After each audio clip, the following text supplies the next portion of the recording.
Oil prices started surging again this week after a minor sell-off last week. The driving force, renewed weakness on the dollar, lower than expected crude inventory levels, and a terrorist attack on an Iraqi pipeline. Joining me now to help make some sense of these volatile and skyrocketing markets is energy investment magnate Boone Pickens. Boone, good to have you on the program. Welcome.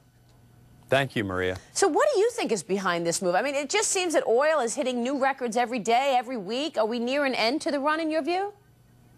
Well, I think you go back to global supply, which is 85 million barrels a day, and demand is going up. And if demand goes up, the only way you stop demand is the price has to go up.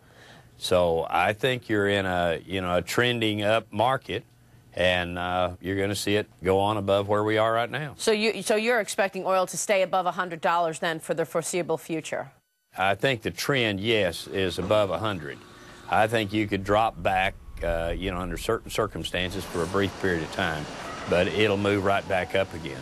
Everybody's talking about an economic slowdown and that we're going to see a lot of these surging economies like China, India, take a cue from the U.S. at some point. If we were to see a global economic slowdown, does oil reverse course? In a global, yes, I think that you could see oil pull back. But it's still, I would keep that trend up, because what happens is when it does pull back, it seems to be an adjustment, and it goes right back on the same trend it was before. Boone, let's talk about where you're putting your money today. You know, people always refer to you as an oil baron, but has that changed now? You're investing in alternative energy, correct?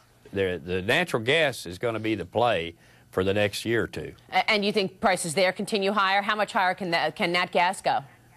Well, if you look at the historical ratios of 7 to 1 oil to natural gas, you would have a price of $14 an MCF at $100 a barrel.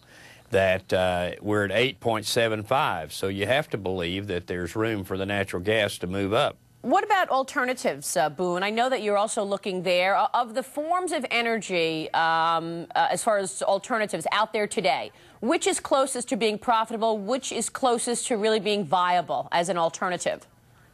If I can use alternative as a transportation fuel, there's no question natural gas is going to move into that sector.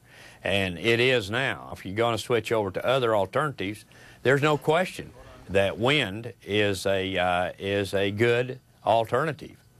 Well, what about the politics, though, of wind? When you look at wind farms, people want the energy, obviously, but it's, again, they don't want them in their backyard.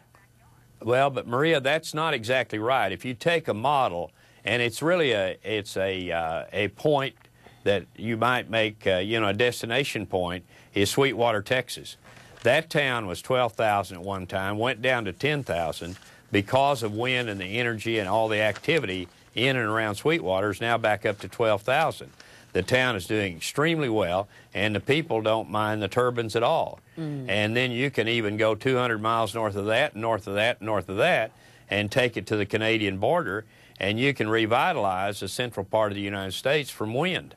So I'm very optimistic on the wind. I don't think there's any question about it. Isn't it interesting that we saw a decline in gasoline use last week, Boone? We saw a decline in gasoline use by 1.33%. The markets seem to shrug it off. But what do you think about that?